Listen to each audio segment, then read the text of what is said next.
ഇന്ന് നിങ്ങൾ ഭയപ്പെടുന്ന കാര്യത്തിൽ യേശു അത്ഭുതം ചെയ്യാൻ പോവുകയാണ്. ഭയത്തെ നിങ്ങളുടെ മനസ്സിൽ നിന്നും മാറ്റുന്നതാണ്. നിങ്ങൾ എന്തിനെക്കുറിച്ചാണോ ഭയപ്പെടുന്നത്, അതിൽ അത്ഭുതം നടക്കാൻ പോവുകയാണ്. ഈ വ്യാധിയെക്കുറിച്ചാണോ ഭയപ്പെടുന്നത്, ആ വ്യാധി അപ്രത്യക്ഷമാക്കുന്നതാണ്. നിങ്ങൾ കടബാധ്യതയെക്കുറിച്ചാണോ ഭയപ്പെടുന്നത്, ആ കടബാധ്യത അവൻ തീർത്തു തരും.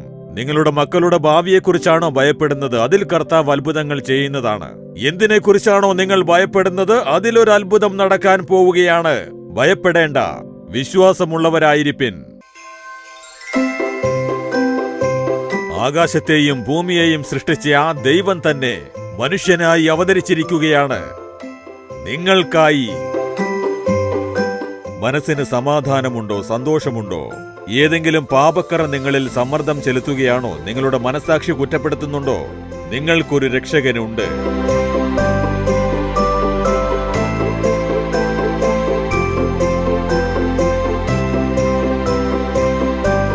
പ്രിയമുള്ളവരെ, യേശുക്രിസ്തുവിന്റെ മധുരമുള്ള നാമത്തിൽ നിങ്ങൾക്ക് ഞങ്ങളുടെ ക്രിസ്മസ് ആശംസകൾ അറിയിച്ചുകൊള്ളുന്നു.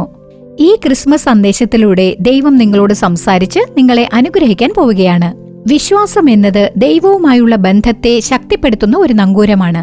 ഈ വിശ്വാസം എന്ന നങ്കൂരത്തിന് ജീവിതം എന്ന കപ്പലിൽ ഉറപ്പില്ലാതിരിക്കുന്നതിനാൽ അനേകം ദൈവമക്കൾ ധാരാളം നഷ്ടങ്ങളെ നേരിട്ടുകൊണ്ടിരിക്കുന്നു. ഇന്ന് നിങ്ങളിൽ പലരും ഭയത്തോടെയും ദുഃഖത്തോടെയും നിരാശയോടെയും ഈ പരിപാടി കണ്ടുകൊണ്ടിരിക്കുകയാണോ? ഭയപ്പെടാതിരിക്കുക. നിങ്ങൾക്കായി യേശുക്രിസ്തു എന്ന രക്ഷകൻ ഈ ലോകത്ത് ജനിച്ചു കഴിഞ്ഞു. ഈ സുവിശേഷം നിങ്ങളുടെ ജീവിതത്തിന് ശക്തി പകരും. വിശ്വാസത്തോടെ തുടർന്ന് പരിപാടി കാണുക. ഇപ്പോൾ സഹോദരൻ മോഹൻ സി ലാസറസ് അവർകൾ ദൈവ സന്ദേശം നൽകി നിങ്ങളുടെ അനുഗ്രഹത്തിനായും സ്വാതന്ത്ര്യത്തിനായും പ്രത്യേക പ്രാർത്ഥന നടത്തുന്നതാണ്.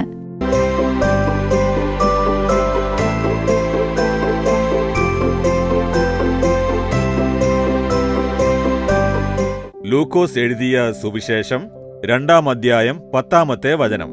ദൂതൻ അവരോട്, ഭയപ്പെടേണ്ട, സർവ്വജനത്തിനും ഉണ്ടാകാനുള്ളൊരു മഹാസന്തോഷം ഞാൻ നിങ്ങളോട് സുവിശേഷിക്കുന്നു.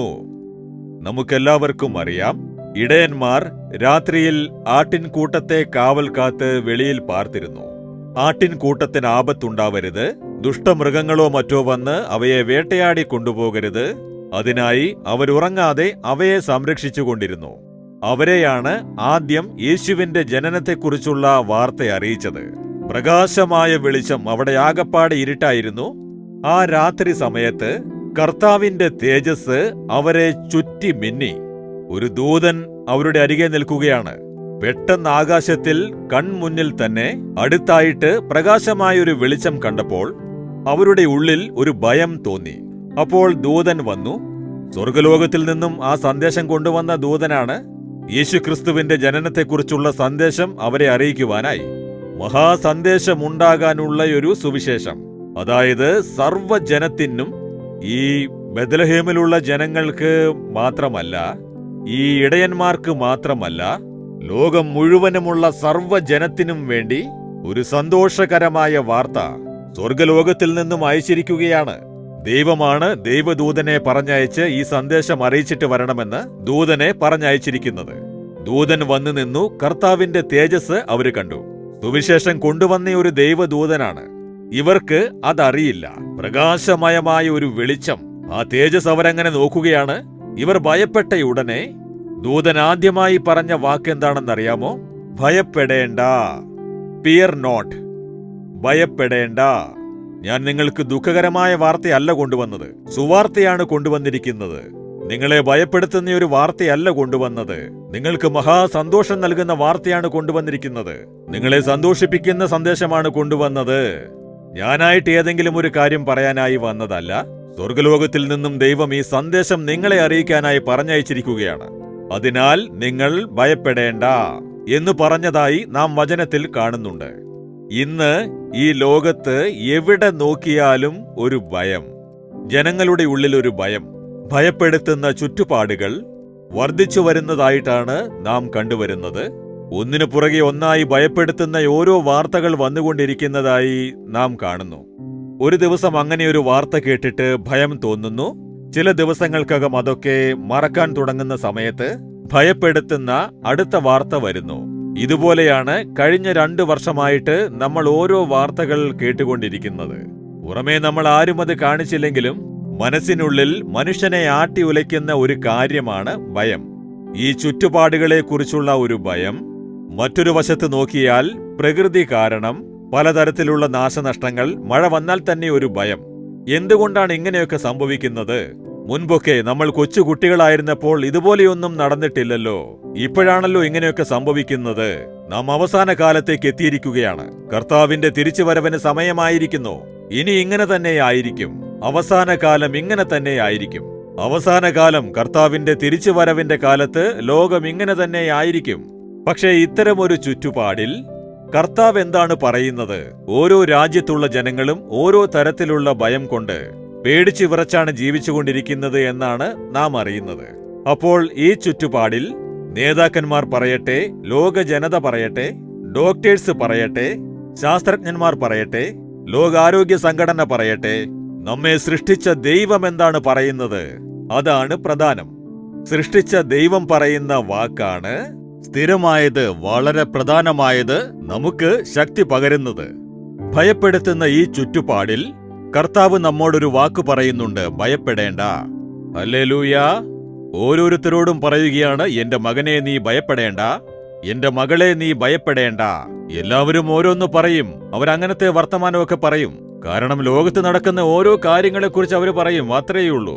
ലോകത്ത് എന്താണോ നടന്നുകൊണ്ടിരിക്കുന്നത് അതിനെക്കുറിച്ച് അവർക്ക് പറയാൻ സാധിക്കൂ. ഈ ആപത്ത് വരുന്നുണ്ട്, ഈ മഹാമാരി വരുന്നുണ്ട്, ഇത്രയും പേർ മരിച്ചു പോകാൻ ഇടയാകും, ഇതുപോലെയുള്ള പ്രശ്നങ്ങളൊക്കെ ഉണ്ടാകുമെന്ന് അവർക്ക് അത്രയേ പറയാൻ സാധിക്കൂ. എന്നാൽ നിങ്ങളെ സൃഷ്ടിച്ച ദൈവമായ ഞാൻ പറയുന്നു, ഭയപ്പെടാതിരിപ്പിൻ. ഹല്ലേലൂയ! ഭയപ്പെടാതിരിപ്പിൻ. ഇത് കർത്താവ് നിങ്ങൾക്ക് തരുന്ന സന്ദേശമാണ്. ക്രിസ്മസ് സന്ദേശം. എല്ലാ ജനങ്ങൾക്കും വളരെ സന്തോഷം നൽകിയ ഒരു സന്ദേശം. പക്ഷേ നമ്മൾ കടന്നു പോകുന്ന പാതയിൽ ഭയപ്പെടുത്തുന്ന കാര്യങ്ങൾ സംഭവിച്ചേക്കും. ഭയപ്പെടുത്തുന്ന അല്ലെങ്കിൽ ഭയപ്പെടുന്ന ചുറ്റുപാടുകൾ ഉണ്ടാകാം. ഞാൻ ദൈവത്തിന്റെ മകനാണ്, അതിനാൽ എനിക്ക് ഭയമേ ഉണ്ടാവില്ല എന്ന് പറയാൻ പറ്റില്ല. ഭയം നമ്മെ ബാധിക്കുകയില്ല. ഭയം നമ്മെ അടിമകളാക്കുകയില്ല. ഭയം നമ്മുടെ ജീവിതത്തിൽ നമുക്ക് ദോഷം വരുത്തുകയില്ല. പക്ഷേ ഭയപ്പെടുത്തുന്ന കാര്യങ്ങൾ സംഭവിക്കും. എങ്കിലും ആ ഭയത്തിൽ നാം നിലനിൽക്കുകയില്ല. ചിലർ ലൈഫ് ലോങ് പേടിച്ച് ഒന്നും കഴിക്കാൻ പറ്റുന്നില്ല, ഉറങ്ങാൻ പറ്റുന്നില്ല, പേടിച്ചുകൊണ്ടേയിരിക്കും. പക്ഷേ ഈ ഭയം എന്നത് നമ്മുടെ ജീവിതത്തിലൂടെ കടന്നു പോകുന്ന ഒരു കാര്യം. അത്രയുള്ളൂ. സാത്താൻ നമ്മളെ ആക്രമിച്ചു നോക്കും, ഇവരെ ഭയം കൊണ്ട് എന്തെങ്കിലും ചെയ്യാനാകുമോ എന്ന്. കർത്താവ് അതിന് അനുവദിക്കില്ല. ഇവിടെ അപ്പോസ്തല പ്രവൃത്തികൾ 18-ാം അധ്യായം നോക്കിയാൽ അറിയാം. അപ്പോസ്തല പ്രവൃത്തികൾ 18-ാം അധ്യായം 9-ഉം 10-ഉം വചനങ്ങൾ നോക്കൂ. കൊരിന്ത് പട്ടണത്തിലേക്ക് പൗലോസ് വരുന്നു. കൊരിന്ത് പട്ടണത്തിൽ ശുശ്രൂഷ ചെയ്യുമ്പോൾ ചുറ്റുപാട് അദ്ദേഹത്തിന്റെ ഉള്ളിൽ ഒരു ഭയം കൊണ്ടുവന്നിട്ടുണ്ടാവണം. അവിടെ നടക്കുന്ന പല സംഭവങ്ങൾ ശുശ്രൂഷ പാതയിൽ ഒരു ഭയം കൊണ്ടുവന്നിട്ടുണ്ടാകാം. പൗലോസ് വളരെ പ്രാക്ടിക്കലായ ഒരു മനുഷ്യനാണ്. അഭിഷേകവും ടാലന്റും കിട്ടിയ വ്യക്തി, കർത്താവുമായി വളരെ അടുത്ത് ജീവിച്ചിരുന്നു. അതേസമയം ഞാൻ വളരെ ഭയന്നുകൊണ്ടാണ് നിങ്ങളുടെ ഇടയിൽ ശുശ്രൂഷ ചെയ്തത് എന്ന് പറഞ്ഞിട്ടുണ്ട്. ഞാൻ ഭയന്ന് വിറച്ചുകൊണ്ടാണ് നിങ്ങൾക്കായി ശുശ്രൂഷ ചെയ്തത്. ഞാൻ വളരെ ധൈര്യശാലിയാണ്, ഒരിക്കലും ഭയപ്പെട്ടിട്ടില്ല എന്ന് അദ്ദേഹം പറഞ്ഞില്ല. അങ്ങനെ ആർക്കും പറയാൻ സാധിക്കില്ല. ഞാൻ ഇതുവരെ ഭയപ്പെട്ടിട്ടേയില്ല. ഭയം എന്താണെന്ന് തന്നെ എനിക്കറിയില്ല എന്നാർക്കും പറയാൻ സാധിക്കില്ല. ഭയപ്പെടുത്തുന്ന ചുറ്റുപാടുകളിലൂടെ ദൈവം നമ്മെ നയിക്കും. പക്ഷേ ഭയത്തിന് നമ്മെ അടിമയാക്കാൻ പറ്റില്ല. അതിന് നമ്മെ നിഷ്ക്രിയരാക്കാൻ സാധിക്കില്ല. ഭയം നമ്മുടെ ജീവിതത്തിലൂടെ കടന്നു പോകുന്ന ഒരു കാര്യം. അത്രയുള്ളൂ. പൗലോസിന് ഭയം തോന്നി. ആ കൊരിന്ത്യയിലുള്ള ചുറ്റുപാടുകൾ നോക്കുന്നു. ആ ചുറ്റുപാടുകളൊക്കെ കണ്ടപ്പോൾ അദ്ദേഹത്തിന്റെ ഉള്ളിൽ ഒരു ഭയം തോന്നുന്നു. കർത്താവ് അത് ശ്രദ്ധിച്ചു. പൗലോസിന്റെ ഉള്ളിൽ ഒരു പേടിയുണ്ട്. ഉടനെ എന്താണ് ചെയ്തതെന്നറിയാമോ? 9-ാം വചനം. രാത്രിയിൽ കർത്താവ് ദർശനത്തിൽ പൗലോസിനോട്, നീ ഭയപ്പെടാതെ പ്രസംഗിക്ക. നീ ഭയപ്പെടേണ്ട, ധൈര്യമായി സംസാരിക്ക്. ഞാൻ നിന്നോട് കൂടെയുണ്ട്. അതാണ് വാഗ്ദത്തം. ഞാനില്ലേ നിന്നോടൊപ്പം പൗലോസേ. ഞാൻ നിന്നെ ഒറ്റയ്ക്കാക്കുമോ? ഞാൻ നിന്റെ കൂടെയില്ലേ? ധൈര്യമായി പ്രസംഗിക്ക്, പേടിക്കേണ്ട. ഞാൻ നിന്നോട് കൂടെയുണ്ട്. ആരും നിന്നെ കയ്യേറ്റം ചെയ്ത് ദോഷപ്പെടുത്തുകയില്ല. ഹല്ലേലൂയാ! കർത്താവ് പറയുകയാണ്, ആരെങ്കിലും കയ്യേറ്റം ചെയ്യുമോ, ദോഷം വരുത്തുമോ എന്ന് ആലോചിക്കുകയാണോ? ഞാൻ ഒറ്റയ്ക്കാണല്ലോ, സഹായത്തിന് ആരുമില്ലല്ലോ. ഇവിടെയുള്ള ജനങ്ങളെയൊക്കെ കണ്ടിട്ട് മുരടൻ സ്വഭാവക്കാരാണെന്ന് തോന്നുന്നുവല്ലോ എന്ന് നീ വിചാരിക്കുകയാണോ? ചുറ്റുപാടുകളൊക്കെ കണ്ടിട്ട് നീ ഭയപ്പെടേണ്ട. ഞാൻ നിന്നോട് കൂടെയുണ്ട്, തുണയായിട്ട്. ആരും നിന്നെ കയ്യേറ്റം ചെയ്യുകയില്ല. ഈ പട്ടണത്തിൽ എനിക്ക് വളരെ ജനമുണ്ട് എന്ന് അരുളി ചെയ്തു. ഹല്ലേലൂയാ! അതിനാണ് നിന്നെ കൂട്ടിക്കൊണ്ടുവന്നത്. ധൈര്യമായി പ്രസംഗിക്ക്, ഭയപ്പെടേണ്ട. കർത്താവ് ധൈര്യം നൽകുന്നു. അപ്പോൾ പൗലോസിന്റെ ഉള്ളിലൊരു ഭയം ഉണ്ടായിരുന്നു. അതാണ് സത്യം. നിങ്ങളോട് സംസാരിക്കുകയാണ്, നിങ്ങൾ ഭയപ്പെടരുത്, ധൈര്യമായി ഇരിക്കണമെന്ന്. അപ്പോൾ ഞാൻ ഭയപ്പെട്ടിട്ടേ ഇല്ല എന്ന് നിങ്ങൾ വിചാരിക്കുന്നുണ്ടോ? ഭയമുണ്ടായി, പക്ഷെ അതെന്നെ സ്വാധീനിച്ചില്ല. ഭയപ്പെട്ടു, പക്ഷെ അതെന്നെ നിഷ്ക്രിയനാക്കിയില്ല.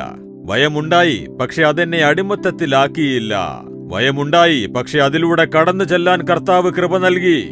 അതുകൊണ്ടാണ് ഈ വാക്ക് ഞാൻ നിങ്ങളോട് പറയുന്നത്. ഭയപ്പെടുത്തുന്ന ചുറ്റുപാടുകൾ ഉണ്ടാകും.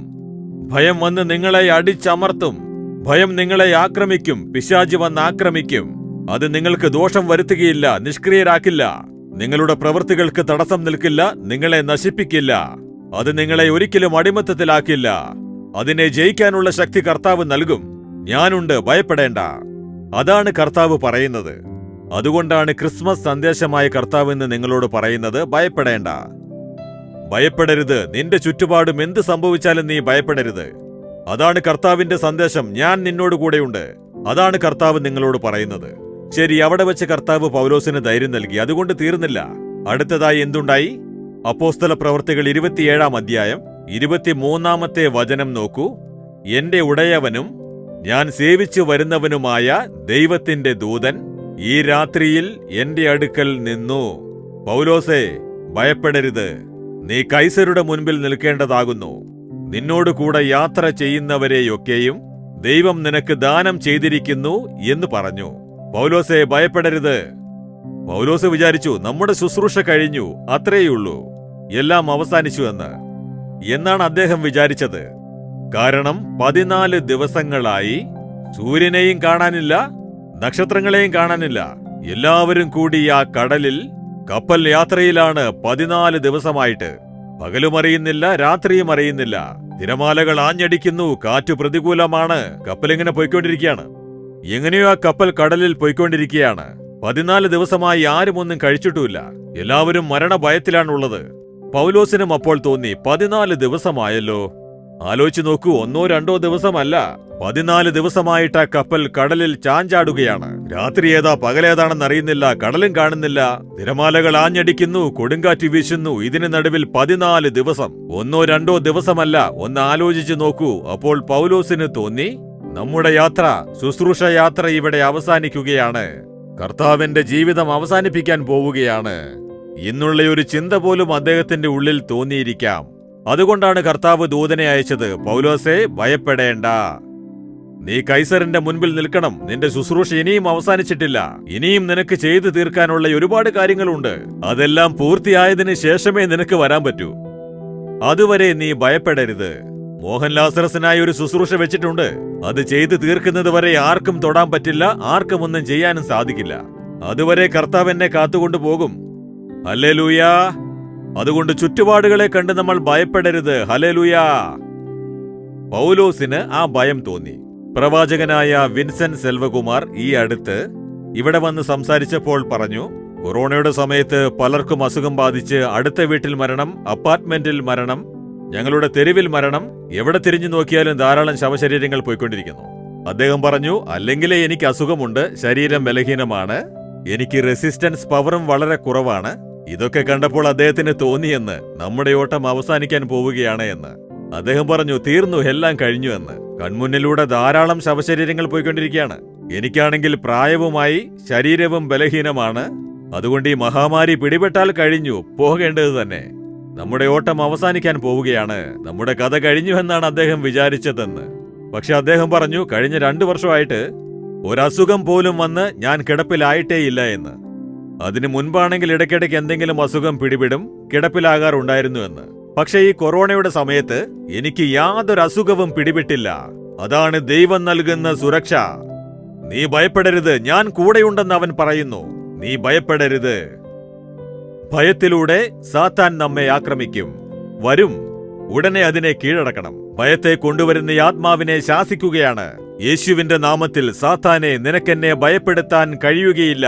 ഭയം കൊണ്ടെന്നെ നിഷ്ക്രിയനാക്കാൻ നിനക്ക് കഴിയില്ല. നിന്റെ തലയിൽ ചവിട്ടിയ യേശു എന്നോട് കൂടെയുണ്ട്. നിന്നെ കാലുകൊണ്ട് ചവിട്ടിയ യേശു എന്നോടൊപ്പമുണ്ട്. ധൈര്യമായി പറയുക, ഭയപ്പെടരുത്. കർത്താവ് പറയുന്നു, ഭയപ്പെടേണ്ട. ഭയപ്പെടാതിരിപ്പിൻ. മത്തായി 14-ാം അധ്യായത്തിലെ 30-31 വചനങ്ങൾ നോക്കൂ. പടകിൽ നടുക്കടലിൽ ശിഷ്യന്മാരെല്ലാം പേടിച്ച് നിലവിളിക്കുകയാണ്. കർത്താവ് വന്ന് നോക്കുന്നു. നേരം വെളുത്തു കഴിഞ്ഞു. ശിഷ്യന്മാർ ആകപ്പാടെ മരണഭയത്തിലാണ്. അതിനാൽ ശിഷ്യന്മാരെ സഹായിക്കുന്നതിനായി യേശു കടലിന് മുകളിലൂടെ നടന്നു വരികയാണ്. ഇതിനു മുൻപ് അവരങ്ങനെ കണ്ടിട്ടേയില്ല. എന്താ ഇത്? നടുക്കടലിൽ വെള്ളത്തിന് മുകളിൽ ഒരു രൂപം നിൽക്കുന്നുവല്ലോ. എല്ലായിടത്തും ഇരുട്ട്, കാറ്റു വീശുന്നു, തിരമാലകൾ ആഞ്ഞടിക്കുന്നു. കടലിൽ വെള്ളത്തിന് മുകളിലായി ഒരു രൂപം നിൽക്കുന്നു. ഇത് തീർച്ചയായിട്ടും പിശാചായിരിക്കും, ഭൂതമാണെന്ന് പറഞ്ഞ് നിലവിളിച്ചു. കണ്ടില്ലേ, നിൽക്കുന്നത് യേശുവാണ്. ഇവരെന്താണ് വിചാരിച്ചത്? അതൊരു ഭൂതമാണെന്ന് വിചാരിച്ചു. അന്ധവിശ്വാസങ്ങൾ ഭയത്തെ കൊണ്ടുവരുന്നതാണ്. അവിടെ നിൽക്കുന്നത് യേശുവാണ്, സഹായിക്കാനായി വന്നിരിക്കുകയാണ്. ഇവരുടെ കാഴ്ചപ്പാടിൽ എങ്ങനെ തോന്നി? ഭൂതമാണെന്ന് തോന്നി.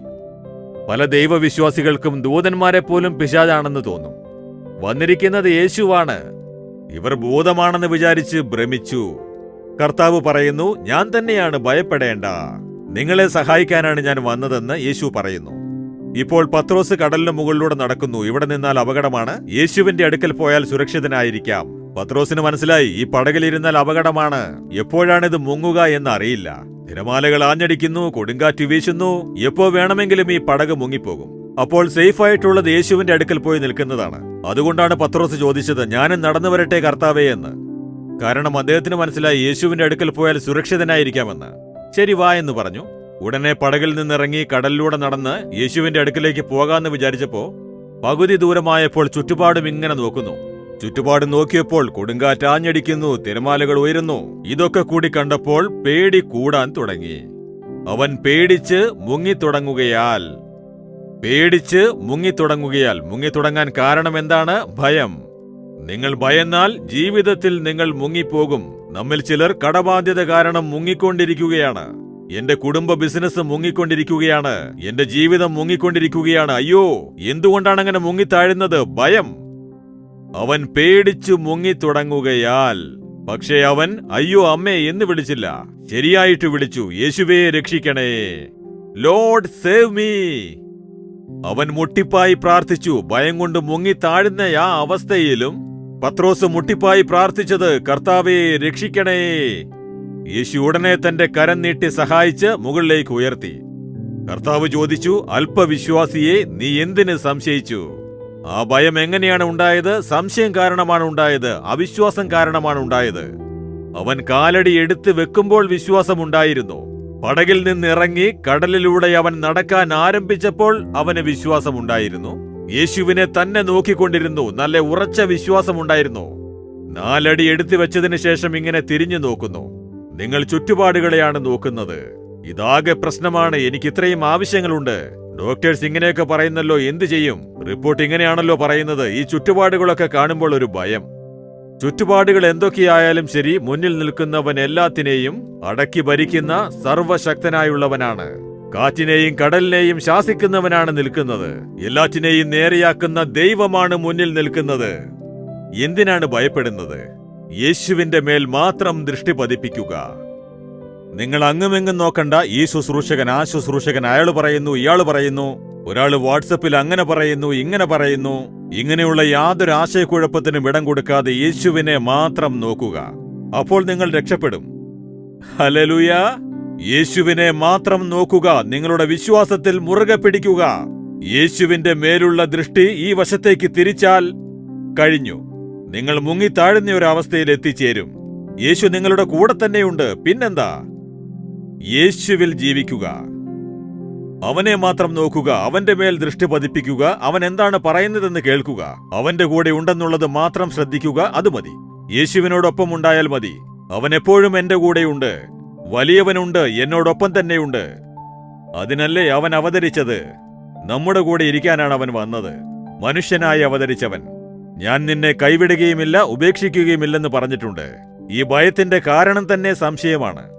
ഇങ്ങനെയായാലോ അങ്ങനെയായാലോ അവര് പറയുന്നു, ഇവര് പറയുന്നു. കർത്താവ് എന്താണ് പറയുന്നതെന്ന് ശ്രദ്ധിക്കുക. അത് മതി.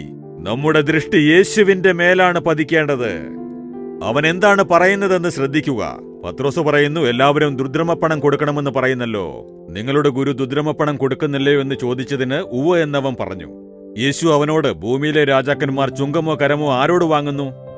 എങ്കിലും നാം അവർക്ക് ഇടർച്ച വരുത്തേണ്ട. പോ, ചൂണ്ടലിട്ട് മീനിനെ പിടിക്ക്. എനിക്കും നിനക്കും ചേർത്തത് കൊടുത്തേക്ക് എന്ന് പറഞ്ഞു. കർത്താവ് പറയുന്നു, ടാക്സ് അടയ്ക്കേണ്ട ആവശ്യമില്ല, പക്ഷേ അവർ കിടർച്ച വരാതിരിക്കേണ്ടതിന് നമുക്ക് വേണ്ടി ചെന്ന് ടാക്സ് അടച്ചേക്ക് എന്ന് കർത്താവ് പറഞ്ഞു. യേശുവിന്റെ കാര്യമെടുത്താൽ അവൻ ഓരോ കാര്യത്തിലും നമ്മെ നന്നായി ഗൈഡ് ചെയ്യും. അവനെ നോക്കുക, അവനെ മുറുകെ പിടിക്കുക, അവന്റെ വചനം നന്നായി ധ്യാനിക്കുക. ദിവസവും യേശുവിന്റെ കൂടെ ജീവിക്കാനും നടക്കാനും അവന്റെ കൂടെ യാത്ര ചെയ്യാനും നിങ്ങൾ ശീലിക്കുക. കർത്താവുമായിട്ട് കൂടുതൽ അടുപ്പത്തിലാവുക. ഏതൊരു ചുറ്റുപാടിലും നിങ്ങൾ ഭയപ്പെടേണ്ടി വരികയില്ല. ഹല്ലേലൂയ. അവൻ പറയും, ഭയപ്പെടേണ്ട. ഭയപ്പെടുത്തുന്ന ചുറ്റുപാടുണ്ടാകും. ഒരു ഭയം പെട്ടെന്നുള്ളിൽ തോന്നും.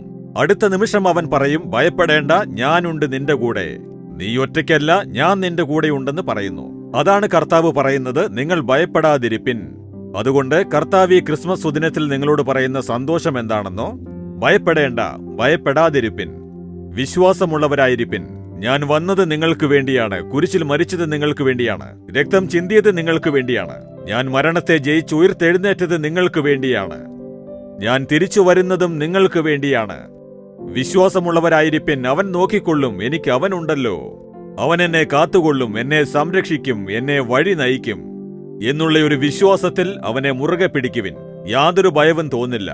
ഈ രോഗം വന്നല്ലോ, അയ്യോ പനി പിടിച്ചല്ലോ, ഇതായിരിക്കുമോ? ഉള്ളിലൊരു ഭയം. വയറു വേദനിക്കുന്നല്ലോ, ക്യാൻസർ ആയിരിക്കുമോ? ഇതുപോലുള്ള ക്വസ്റ്റ്യൻസ് ഒക്കെ ഭയത്തെ കൊണ്ടുവരാനായിട്ട് പിശാച് ചെയ്യുന്ന ചില പ്രവൃത്തികളാണ്. നിങ്ങൾക്കതായിരിക്കും, ഇതായിരിക്കും, ആ രോഗമായിരിക്കും, ഈ രോഗമായിരിക്കും എന്നുള്ള ഒരു ഭയം കൊണ്ടുവരും. ഉടനെ നിങ്ങൾ ചിന്തിക്കണം, യേശു എന്നോടൊപ്പമുണ്ട്, എന്നെ സംരക്ഷിച്ച് വഴി നയിക്കും. ഹല്ലേലൂയ. അപ്പോൾ കർത്താവ് പറയുകയാണ്, ഭയപ്പെടേണ്ട. ഈ ഭയത്തിൽ നിന്നും നമുക്ക് സ്വാതന്ത്ര്യം നൽകാൻ കുരിശിൽ അവൻ രക്തം ചൊരിഞ്ഞ് മരിച്ച് സാത്താനെ ജയിച്ച് ഉയർത്തെഴുന്നേറ്റു. മരണത്തിന്റെ അധികാരിയായ പിശാചിനെ തന്റെ മരണത്താൽ ജയിച്ചു എന്ന് എബ്രായർ 2-ാം അധ്യായം 13-14 വചനങ്ങളിൽ പറയുന്നുണ്ട്. മരണത്തിന്റെ അധികാരിയായ പിശാചിനെ, മരണഭയത്തിൽ നിന്നും മാനവരാശിയെ സ്വതന്ത്രരാക്കാൻ അവൻ മരണം കൊണ്ടു ജയിച്ചു. കുരിശിൽ അവൻ വിജയേതാവായി. സാത്താന്റെ ശക്തികളെ മുഴുവൻ അവൻ നശിപ്പിച്ചു. അതുകൊണ്ട് ഭയപ്പെടേണ്ട. ഇന്ന് നിങ്ങൾ ഭയപ്പെടുന്ന കാര്യത്തിൽ യേശു അത്ഭുതം ചെയ്യാൻ പോവുകയാണ്. നിങ്ങളുടെ മനസ്സിൽ നിന്നും ഭയത്തെ എടുത്തു മാറ്റാൻ പോകുന്നു. നിങ്ങൾ എന്തിനെക്കുറിച്ചാണോ ഭയപ്പെടുന്നത്, അതിൽ അത്ഭുതം നടക്കാൻ പോവുകയാണ്. നിങ്ങൾ വ്യാധിയെക്കുറിച്ച് ഭയപ്പെടുകയാണോ, ആ വ്യാധി അവൻ അപ്രത്യക്ഷമാക്കും. കടബാധ്യതയെക്കുറിച്ച് ഭയപ്പെടുകയാണോ, ആ കടബാധ്യതയെല്ലാം അവൻ തീർക്കും. നിങ്ങളുടെ മക്കളുടെ ഭാവിയെക്കുറിച്ച് ഭയപ്പെടുകയാണോ, അവൻ അതിൽ അത്ഭുതം ചെയ്യും. എന്തിനെക്കുറിച്ചാണോ നിങ്ങൾ ഭയപ്പെടുന്നത്, അതിലൊരു അത്ഭുതം നടക്കാൻ പോവുകയാണ്. നിങ്ങളെ ഭയത്തിൽ നിന്നും സ്വതന്ത്രരാക്കാൻ കർത്താവ് തയ്യാറാണ്.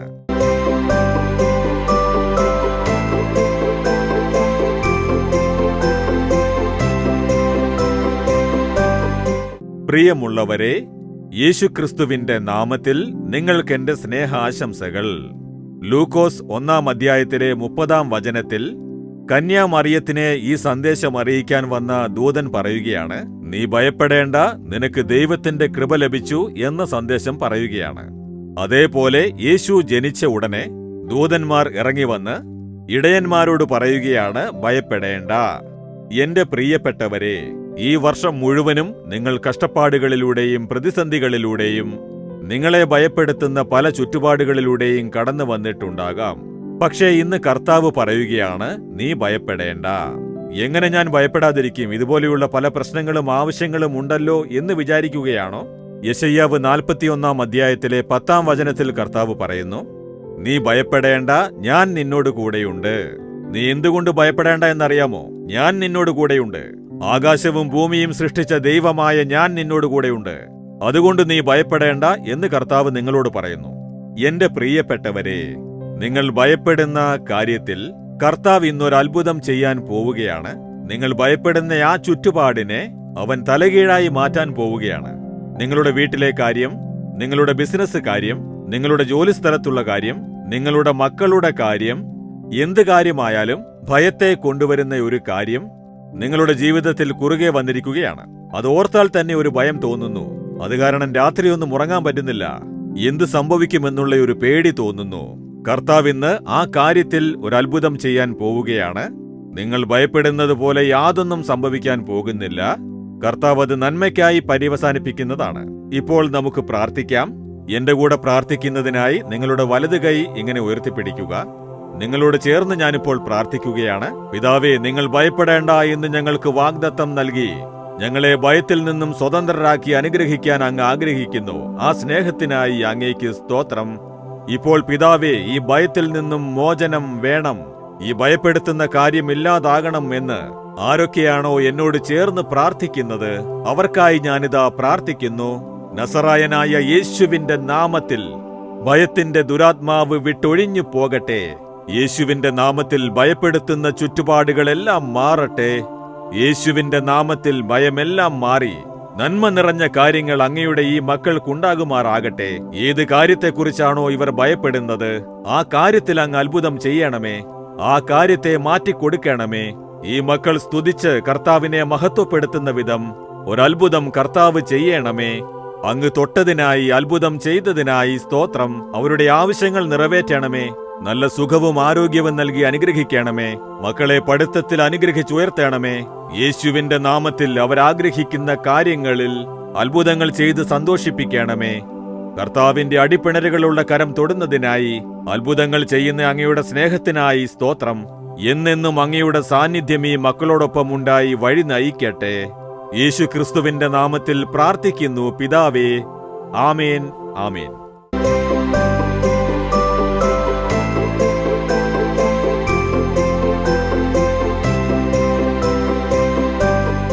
പ്രിയമുള്ളവരെ, ഈ ക്രിസ്മസ് സന്ദേശത്തിലൂടെ ദൈവം നിങ്ങളോട് സംസാരിച്ചിട്ടുണ്ടാവുമെന്ന് ഞങ്ങൾ വിശ്വസിക്കുന്നു. നിങ്ങൾക്ക് ലഭിച്ച നന്മകളെക്കുറിച്ച് ഞങ്ങളെ അറിയിക്കാൻ മറക്കരുത്. ദൈവകൃപ നിങ്ങളെല്ലാവരോടൊത്തും ഉണ്ടാകുമാറാകട്ടെ. ആമേൻ. For further details and prayer support, contact Jesus Redeems Ministries, Nalumavudi, Thoothukudi District, 628-211. Our phone number 04639353535. info@jesusredeems.org.